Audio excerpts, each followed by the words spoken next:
সুপ্রিয় দর্শক শ্রোতা, আসসালামু আলাইকুম।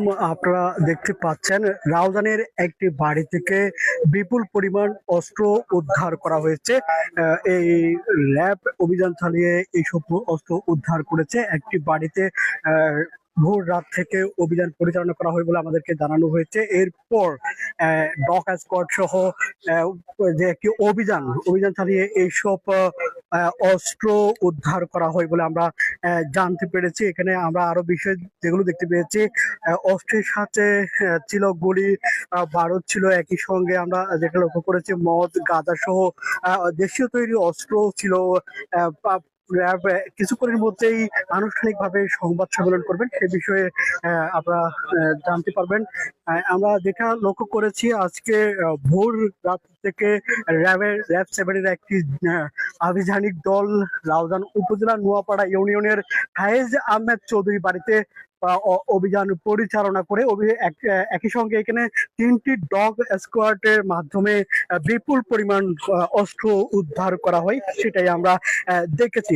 পুলিশ আমাদের র্যাবের পক্ষ থেকে আমাদেরকে যেটা জানানো হয়েছে, এই পর্যন্ত এখানে 2 জনকে আটক করা হয়েছে। এখনো পর্যন্ত তাদের নাম বা পরিচয় সম্পর্কে আমাদেরকে নিশ্চিত করেনি।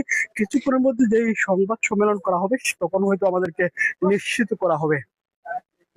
দর্শক, জানিয়ে রাখি এখানে কিন্তু 3টি ডগ স্কোয়াডের মাধ্যমে বিপুল পরিমাণ অস্ত্র উদ্ধার করা হয়। এছাড়া একই সঙ্গে এখানে কিন্তু মদ, গাঁজাও পাওয়া যায়, সেটাই আমরা দেখেছি।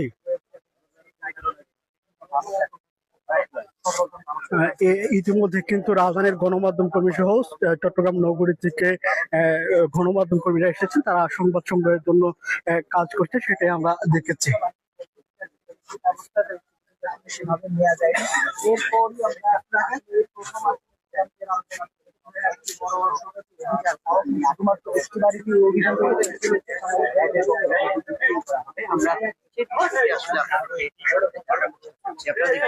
চট্টগ্রামের রাউজানের ফায়েজ আহমেদ চেয়ারম্যানের বাড়িতে আমরা সেই জায়গায় আসলে একটি বাড়িতে এতগুলো অস্ত্র কিভাবে আসলো, বা কে কে এইসব অস্ত্র মজুত রেখেছেন, কি কারণে রেখেছেন, হয়তো বা আরো কিছুক্ষণ পর অপেক্ষা করতে হবে আমাদেরকে জানার জন্য। র্যাবের ঊর্ধ্বতন কর্তৃপক্ষ কিছুক্ষণের মধ্যেই এই বিষয়ে সংবাদ সম্মেলনে বিস্তারিত তথ্য জানাবেন, সেটাই আমরা জানতে পেরেছি। দেখতে পাচ্ছেন এখানে কিন্তু ভোর রাত থেকে যে অভিযান, সেই অভিযান পরিচালনা করে ডগ স্কোয়াড এর মাধ্যমে এই বিপুল অস্ত্র উদ্ধার করা হয়। একই সঙ্গে 2 জনকে আটক করার তথ্য আমাদেরকে নিশ্চিত করা হয়।